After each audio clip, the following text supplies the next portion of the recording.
La dissection, cette pratique essentielle qui nous permet de comprendre l'intérieur du corps humain, n'a pas toujours été acceptée. Elle est le fruit d'une longue lutte entre la curiosité scientifique et les tabous sociaux et religieux. Aujourd'hui, nous plongeons dans l'histoire fascinante de la dissection. Les premières traces de dissection sont retrouvées dans l'Égypte antique. Mais ici, il ne s'agissait pas de comprendre le vivant, mais plutôt de préparer les morts pour l'au-delà à travers le processus de momification.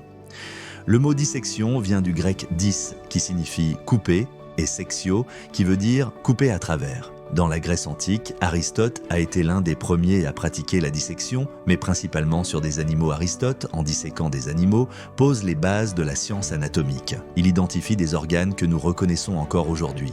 Et il propose même une hiérarchie dans les formes de vie, en fonction de leur complexité. Mais la dissection humaine est longtemps restée un tabou. En 275 avant notre ère, Hérophile, un médecin d'Alexandrie, franchit ce tabou. Il est l'un des premiers à disséquer des corps humains, et selon certains récits, il aurait même disséqué des corps vivants. Sa découverte majeure situait le cerveau au centre du système nerveux. Plus tard, à Rome, Galien, médecin des gladiateurs de l'école de Pergame, qui a soigné plusieurs empereurs, fait de grandes avancées dans l'étude de l'anatomie humaine en disséquant des animaux. Cependant, il extrapole souvent ses observations à l'anatomie humaine, ce qui va créer des erreurs qui perdureront pendant des siècles. Mais c'est un médecin du monde islamique, Ibn al-Nafis, qui contredit Galien. Grâce à ses dissections, il découvre que le sang ne passe pas directement du ventricule droit au ventricule gauche, comme Galien l'avait supposé.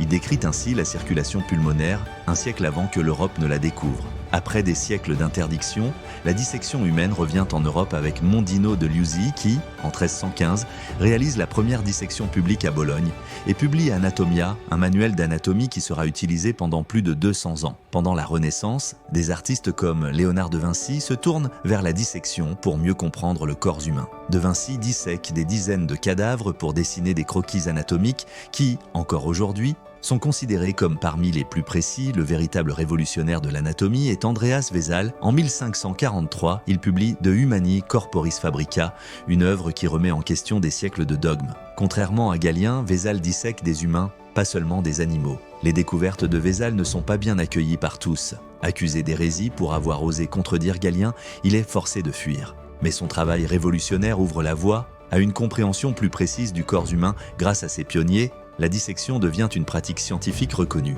Mais au 19e et 20e siècle, la révolution continue avec l'arrivée des technologies comme le microscope et l'imagerie médicale permettant de voir l'intérieur du corps humain sans le disséquer. Des premières dissections égyptiennes aux technologies modernes comme la scintigraphie et le scanner, la dissection a permis de dévoiler les secrets du corps humain. Ce voyage scientifique a changé notre compréhension de l'anatomie, mais il reste encore tant à découvrir. Avec l'avancée des outils numériques, qui sait ce que nous révélerons dans les décennies à venir? La dissection fut le début, mais l'avenir de la médecine pourrait bien dépasser tout ce que nous avions imaginé.